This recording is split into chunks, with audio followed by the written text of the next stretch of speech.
How you doing today, brother man? Good morning. I'm doing just fine. All right, that's what I'm talking about. Glad to still be here. That's what I'm talking about.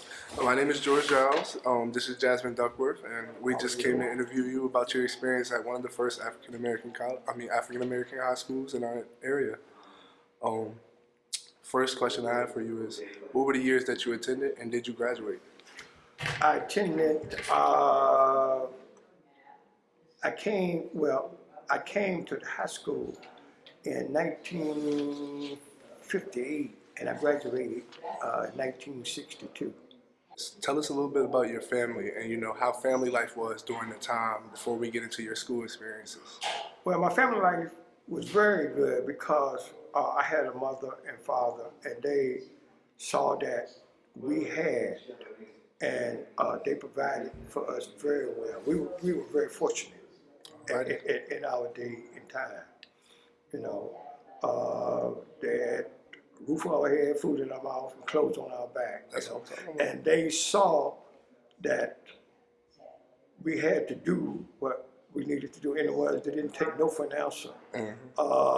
Getting back to, if I wanted to drop out of school, I couldn't because they pushed me, and I'm glad that they did.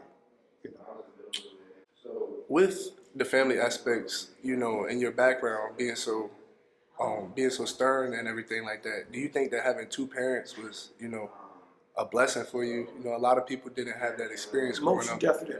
Most definitely, yes. To go back on your educational experience at PACTS, can you tell me one of the first memories that you have of the school? Well, my experience when I came to high school, like I said, I was the best student in the world.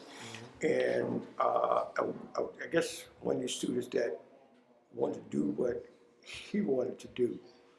However, it goes back, my general area where I lived at, a lot of the teachers lived in that area. So it was like family oriented because not only your parents, but they pushed and strive, to keep you trying to go ahead. A lot of the teachers, in fact, 90% of my teachers, we were very close. That's really good. If I got in trouble, they would, when I came along, it was segregated, not integrated. So you had to, how do I say it? Well, you couldn't go there, you couldn't go there. So you had to stay within your perimeter, to a degree, And this, I think probably, how do I say, at that particular time was good. Yeah, because, I can see that. Because you knew everybody. This day and time, you don't know anybody anymore. And, it's they don't care whether you do or do not. But like I said, back in my day and time, the teachers wanted you to strive forward. All right, now, and we're gonna talk a little bit more about your schooling. How did you commute to school? How did you get there? Did you, ride a bus? Did you walk? Yeah, we had school buses. And with that, the school bus drivers lived in our neighborhood. Okay, so that's cool. We just get up and walk to the bus. Those that lived in the neighborhood, then she would go around and pick up the rest of the what about those who lived a little bit further from the school? Did she go around? And yes, they had different buses go different routes. Okay. And they were African American drivers as well? Right, yes. Right. Everything was African American. That was really nice. Yes. Did you want to go to the high school that they chose for you? Did you want to go to the academy here, or did you want to, span out and go to a different school at the time? Well, at that particular time, you had no choice. Yeah. No, let me take that back. The choices were, the area that I lived in, you had a particular school that you had to go to. Now, if you wanted to go to another school, then you had to move. Yeah. To go to another school. Well, like, this school was Prince Anne County Training School when I went to it, and they changed it to Kingsville. But you had Booker T. Washington, you had Crestwood. In order to go to those schools, you had to move in their area. I see what you're saying. There was no, where I lived at, there was no choice but this school here. All right, now I hear that, coming up and shaping your life, you pretty much had no choice but to stay in school and be educated. Did you want to go to high school coming up, or did you want to go get a job and work? Well, that's a tough question. I wanted to go to school and then I didn't, you know. But me, myself, I always worked. So in school, I had a job. I'm sorry to interrupt you, but do you think your experiences as a black man pushed you towards school or pushed you toward more the independent job route, like you were saying? Uh, that's a tough question to answer because, like I said, I know I needed to be in school, Exactly. but I thought maybe I could do better if I go out and get a job and work and do for myself. So, The only thing with that which kept me going to school, you have a job, but you had to have an education, at least a high school diploma, to advance. You didn't have a high school education or go to school, then they give you what they wanted to give you, and you had to accept that or don't work at all. But with an education, it sort of made you a little step higher. in your experience, what was a typical day like at Kempsville Union or the academy for you? What did the day start like? Did you go to PE first? Did you go to your homeroom classroom? Did you go? Oh no, here you went to when you got in school, you went to your homeroom class, Okay. and then from there you went to your various classes. Yes, sir. Your history, English, math. And I was actually going to get into that next. What was one of your favorite subjects, man? I know we talked about it a little earlier. You said you didn't have as much history to learn from. Right, exactly. I guess my favorite class was, now that I think about it, I don't guess I had a favorite class, as per se. I went because I had to go, Yeah, you know. understood. Now, I know you're gonna laugh, but the class that I enjoyed was physical ed, you know. You got out and got to play some football or some baseball or something like Exactly. that. Do you think that, I was going to actually get into that later on.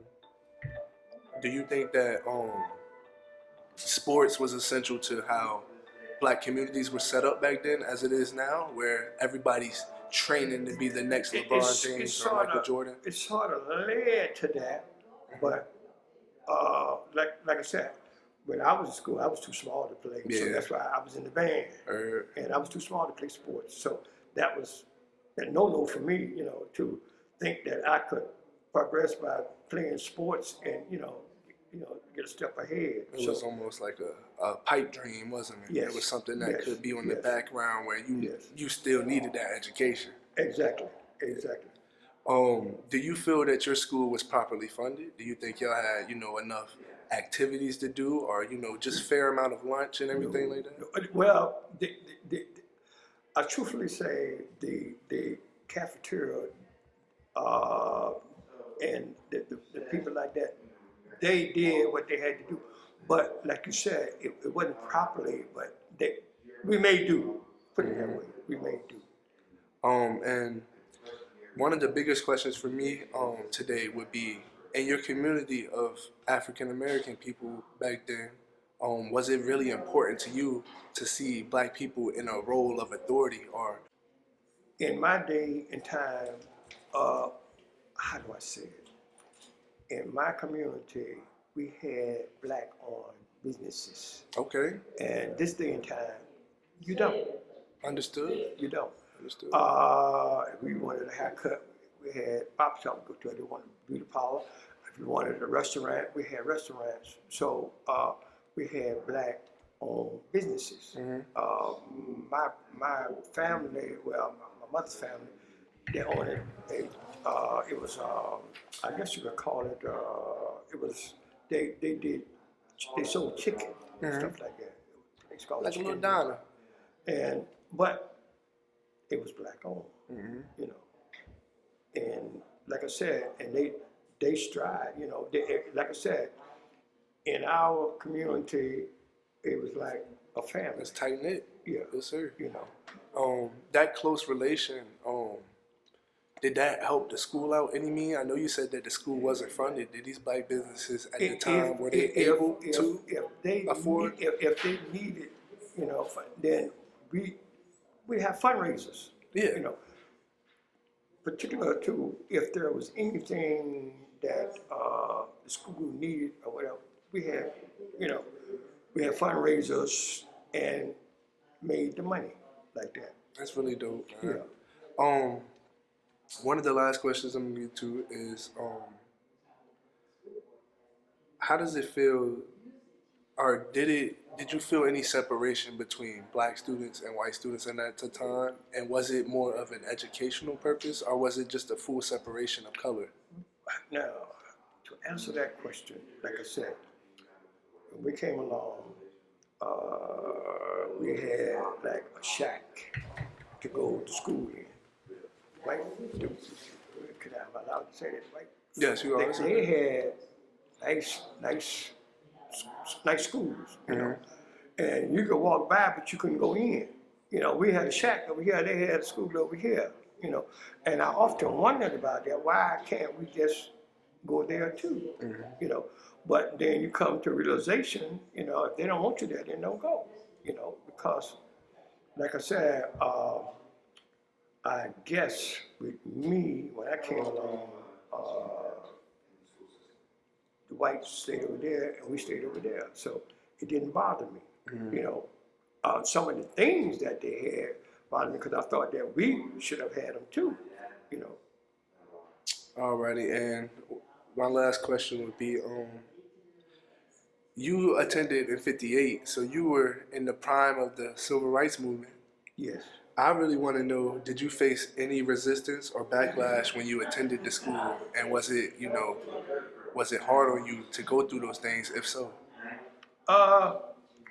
It wasn't, how do I say it? It wasn't hard on me as per se, because I learned to accept certain things. And then when things didn't go my way, then I did what I had to do. Now, I'm gonna leave that question like that, you know.